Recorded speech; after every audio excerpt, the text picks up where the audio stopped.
You're listening to an Airwave Media Podcast. It's a long way to Tipperary. It's a long way to go. It's a long way to Tipperary, to the sweetest girl I know. Goodbye, Piccadilly. Farewell, Leicester Square. It's a long, long way to Tipperary, but my heart's right there. Hello everyone, and welcome to History of the Great War, Episode 15. Today we take a break from the land warfare that we've talked about so far, and instead head to the high seas to start talking about the navies in 1914 that were facing off on oceans all over the world. It is difficult to talk about the navies of the Great War without laying a bit of groundwork into some of the naval innovations leading up to the war. This will then take us into talking about the naval arms race between Britain and Germany. We will then do a quick overview of the navies of the primary 5 participants in the war at this point, before finishing off with a few quick introductions of important naval personalities that we will be interacting with as the war moves along. I need to preface this episode by saying that before I started this podcast, I seriously contemplated starting a podcast covering maritime events in the 19th century, so I may end up being a bit long-winded here. I have in fact cut down my notes from what I'm pretty sure would have been a 2-hour episode just on naval technological advances during the century leading up to the war. I have tried to keep things only to the important points for this episode, but if I randomly decide to do a much longer episode later talking about just how we went from ships to the line to the dreadnought in a century, well, you've been warned. Navies have played a critical role in warfare for millennia. Since the first ships were built, men have found ways to use them to attack each other. What I think is the classical view of naval warfare is during the Age of Sail, that peaked during the Napoleonic Wars, where you get the British national hero of Horatio Nelson and his great victory at Trafalgar. The ships used during this time were made of wood, and were propelled by a series of sails, which relied upon the wind to drive them. They usually had some number of muzzle-loading smoothbore cannon, up to well over 100, arranged on several decks, with enough men to keep them firing as the enemies fired back. The ships would arrange themselves in a line, and commence firing broadsides into their enemies until one side had enough. Often there were boarding actions involved, especially as ships started to have their sails torn up through the course of the battle. It is really important to think about how close these ships were together, with engagement distances sometimes measuring just a few feet. It was really a very brutal stage in naval history, with even great victories like Trafalgar requiring great sacrifices on both sides, in both men and ships. This was how battles were fought well into the 19th century, but a very few important changes started happening around 1850. 2 of these changes, and the ones we will cover today, were the introduction of naval steam power and the usage of ironclad naval ships. In a battle situation, having wind as your only method of movement can be problematic. I'm sure you can imagine why. So to solve this problem, navies around the world were trying to find ways to provide other methods of movement. In the ancient world, when sailing ships weren't as advanced, this was provided by men with oars. And in the 19th century, navies turned to steam power. Steam power had the potential to replace sail power completely. The usual system was to burn coal to create steam, which would then drive some form of propulsion. At first, this propulsion was in the form of the paddle wheel, and later it would be in the form of the screw propeller. Steam was not without its drawbacks, though. The first steam engines weren't very efficient, and hauling the necessary amount of coal for long voyages was problematic. You see ships around the world trying to get around this by implementing a system of dual propulsion, with both steam engines and some sails as well. These types of dual-mode ships would last for a few decades in what was very clearly a transitional period. The next big change would come in the form of navies putting armor on their ships. Ships have been built of wood since the beginning of time. As time went on, more and more wood was used to provide more and more protection from incoming cannon shells, but there were limits to its utility in this area. Ironclad ships began as really just taking normal ships of the day and putting iron plates on the side to deflect incoming cannon shells. This became more important as explosive shells became more and more common as time went on. or also around this time you start seeing usage of heated shot, which was a serious fire concern for wooden ships, become more common.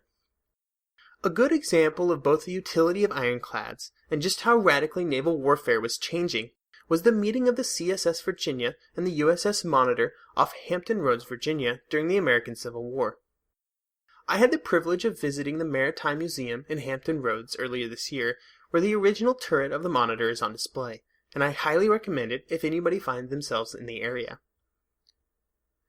This battle between the Virginia, with its sloped iron sides, and the Monitor, with its gun turret as the only thing above the waterline, really represented a turning point in how wars would be fought upon the waves moving forward. The Virginia was able to quickly dispatch a few old-school wooden ships without taking any real damage, before being engaged in a day-long battle with the Monitor, where again, no really bad damage was sustained.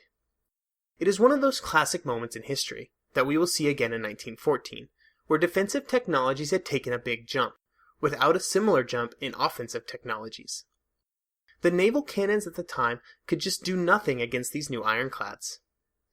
Over the next several decades, navies around the world would iterate on the idea of ironclads, with specialized steam-driven ironclad battleships that were still using the rows of cannons that you would see in the older wooden ships.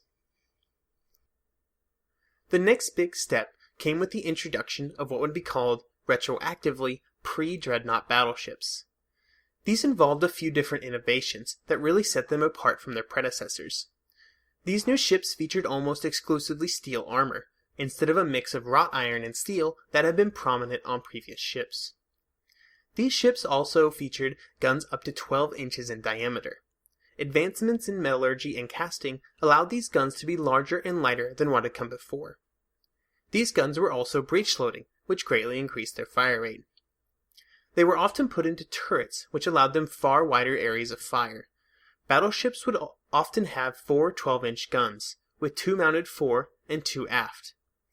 Not only did the ships carry these large guns, but they also had guns of many smaller calibers, such as 6-inch guns to deal with smaller cruisers and destroyers, and 3-inch guns that were meant to be used against really small craft. The theory at the time was that these battleships, when they met each other, would first engage the enemy at long range, with the large guns, before moving in closer for the kill. As the ships moved closer, the small guns would start to come into their own, with their really fast fire rates and much higher accuracy. After the pre-dreadnoughts came, I will give you one guess. Yes, it was the dreadnoughts. These were pioneered by the HMS Dreadnought in 1906. There were several innovations on this ship, but 2 of the most notable ones is that the Dreadnought was the first all-big gunship. This meant that the Dreadnought did away with all those secondary and tertiary and even quaternary guns and just mounted more of the big 12-inchers. The Dreadnought brought 10 of these large guns to bear, quite a jump from the previous 4. These ships did have a few really small guns, but they brought along these to just mainly deal with torpedo boats that navies around the world were developing, and they never planned to use these small guns against any large ships. As navies started building dreadnoughts, they had some difficulties deciding the best way to mount all these large guns, with various positionings of turrets to try to maximize the firepower from any angle. Eventually, everybody would settle on a system whereby there were 3 or 4 turrets, with all of them along the center line of the ship. One set of turrets would be mounted lower than the other, so that the upper ones could fire over the lower ones, allowing for the widest possible fire arc for all guns aboard the ship. This turret configuration would be used on all battleships built during the 2 World Wars. Another innovation found in the Dreadnought was the use of the steam turbine engine instead of the triple expansion steam engine used in the pre-dreadnoughts. This offered more power with a smaller physical footprint, which is always important on a ship. The first generation of ships would also use coal, just like their predecessors, but later ships would begin to utilize oil as their fuel. Up to this point, we have spent our time talking about surface ships, but another area of very fast innovation was under the waves. Submarines had first been used in 1775, with a submarine quite appropriately called the Turtle. This was a single-man machine with limited underwater endurance, but it did fit the definition of a submarine. During the American Civil War, there was a submarine operated by the Confederacy called the H.L. Hunley. which was the first submarine to actually sink a surface ship. Unfortunately for the Hunley, it sank soon after, but it did sink the surface ship first. Both of these vessels were human-powered, with some sort of human effort needed to operate the propulsion systems. The first mechanically powered submarine was put into service by the French in 1863. Early submarines weren't really that dangerous. They just didn't have a good way to project force against the enemy. But this all changed as torpedoes became more and more advanced. After the turn of the century, some very big changes came into play that were very beneficial for submarines in military service. The first of these was the introduction and adoption of the diesel and electric propulsion systems. These boats had the diesel engine that could be used while the submarine was on the surface, but it also had some batteries that could propel the ship when it was underwater. These batteries weren't the greatest, and in fact most submarines would spend most of their time on the surface, but they did work. Another big change was the inclusion of periscopes on all submarines. Being able to see your enemy while most of the submarine is underwater gives some pretty obvious benefits. When most people think of World War submarines, they think of German U-boats, and while they would be used in World War I, they would not be nearly as pervasive and effective as they were in World War II. When the war started, Germany had only 20 U-boats available for use. While they would go on to sink 5,000 ships during the war, they wouldn't be the massive force that they would be 30 years later.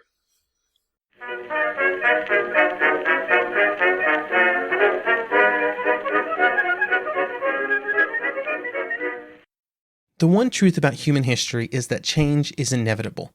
But the one thing that has never changed is that humans need food to survive. There are many ways to get that food, but one of the easiest ones is Factor. Factor delivers ready-to-eat meals right to your door. All you have to do is heat them up and dig in. In 2 minutes, you can be eating tasty keto or vegan options, or any of their 35 options that they have available every week. So you can choose maybe the cheesy garden herb chicken, maybe the Santa Fe green chili beef skillet, or perhaps the Caribbean spiced tofu. It is all delicious, and if you have a bit of a sweet tooth, Factor still has you covered with a wide range of snack and smoothie options.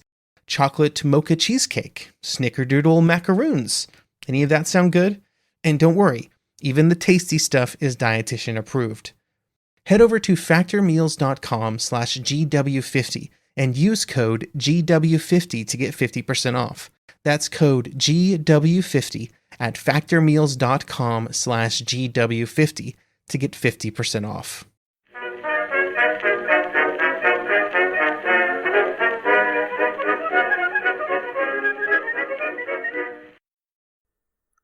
Before we move into the next topic of this episode, I want you to introduce a concept that comes up several times later on, the concept of a fleet in being. This concept is the thought that if you have a fleet, you can use it at any time, and the most important part of your fleet is that it still exists. This fact really drives a lot of the action, or inaction, during the World War. The German fleet would end up being a great example. For the most part, they were very defensive and passive during the war, but even when they weren't attacking, they were able to tie down massive amounts of British resources. If they would have engaged in a large battle and suffered casualties, all of those British resources would have been freed up for other purposes. At this stage in history, if your navy fights a battle and they lose, you just straight up don't have a fleet anymore. Ships took so long to build and were so expensive that losing any of your large and new battleships could be absolutely disastrous. This led to every single participant during the war being very skittish about really committing to any large actions. So just keep that in mind as we start discussing the naval arms race between Britain and Germany. The British, the Royal Navy, Gibraltar, the Nile, Trafalgar, Lord Horatio Nelson, the greatest maritime tradition of any nation on earth. For centuries, the premier navy in the world, and certainly the largest. With such a tradition, you would expect the Royal Navy to be a real leader in terms of technology and techniques. And in fact, in the decades leading up to the First World War, this is probably one of the last times that it was true. In 1889, Britain enacted the Naval Defense Act of 1889, which made them adhere to a two-power standard, where the Royal Navy would be as large as the next two largest navies combined. Obviously, this could end up being a problem if another power really started building up their navy, like, say the Germans, but anyway, from 1902 to 1910, the Royal Navy undertook a massive expansion of their navy, centered around the new technology introduced with the HMS Dreadnought, and they weren't just driven by the two-power standard. Britain had a serious need for a strong navy. In 1914, the British Empire stretched all the way around the globe, and the goal of the Navy was to safeguard these colonies. The Royal Navy also had naval bases all over the world to facilitate the stationing of ships where they were needed. Another crucial role of the Royal Navy was to keep the home island supplied with everything that was needed. This was even more crucial in times of war, when huge quantities of supplies were needed for the war effort. Cargo ships from all over the world would bring war supplies to Britain during the war, part of why the Germans put emphasis on the U-boat program, and it was the Navy's job to make sure these ships got to port. Britain's primary enemy for the war was the German Navy, which was led by Admiral Alfred von Tirpitz, who became the State Secretary of the Imperial Naval Office starting in 1898.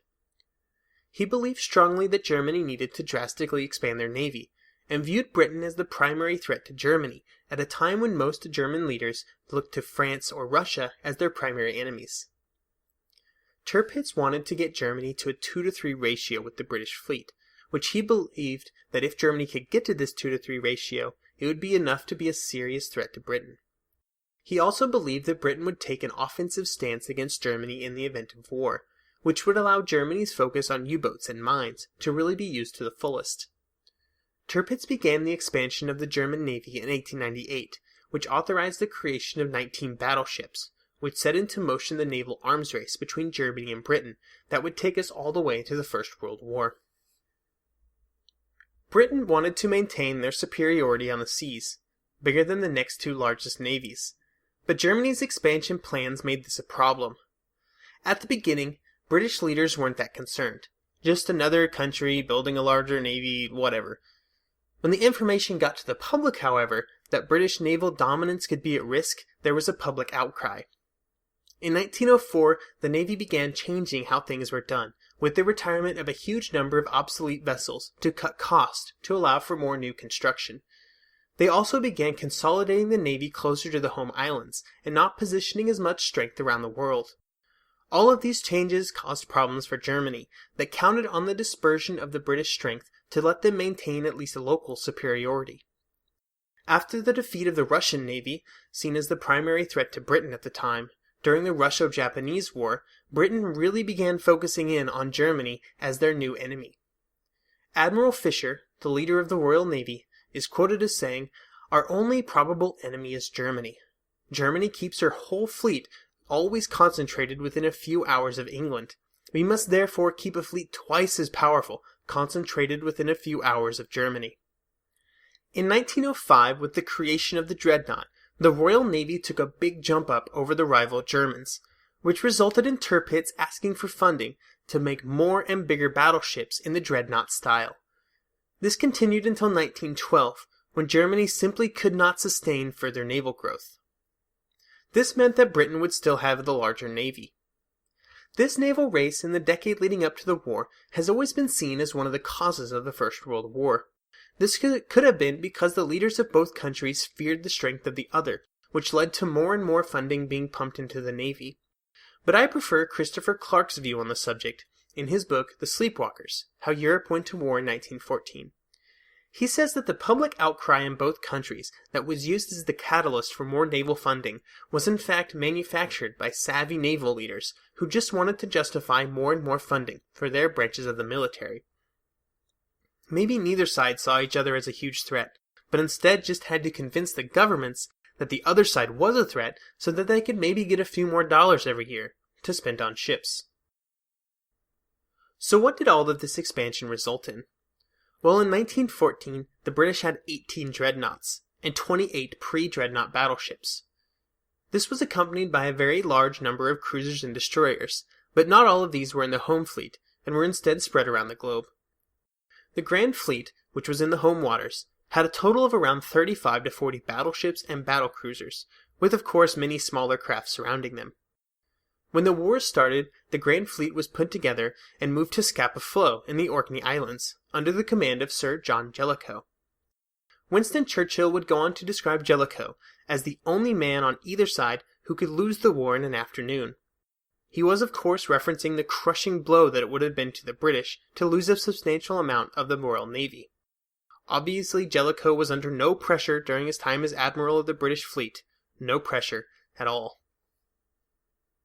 Facing the Royal Navy in the North Sea was the 14 dreadnoughts and 22 pre-dreadnoughts under the command of Admiral von Ingernall. The fleet would come to be called the High Seas Fleet, and it would actually end up spending much of the war in a very passive state. They would do some raiding against the British coastline early in the war, but Ingernall was under orders from the Kaiser to not risk the fleet unnecessarily. The Germans had spent a bunch of money on the Navy, and they didn't want it to disappear against the numerically superior British. One benefit that the Germans had during the war was the ability to quickly move ships from the North Sea facing the British to the Baltic Sea facing the Russians. This was possible using the Kiel Canal, which connected the two seas and was completed in 1895. This ability to quickly move ships would be used a few times during the war, but it was a real advantage of Germany's central location. So far, we have spent a lot of time talking about the British and German navies, so let's quickly cover the navies of France, Russia, and Austria-Hungary. All of these navies were far smaller than the two facing each other in the North Sea, but they still had an effect on the war. The French were the traditional maritime enemy of the British, but in 1914 they had the fourth largest navy in the world.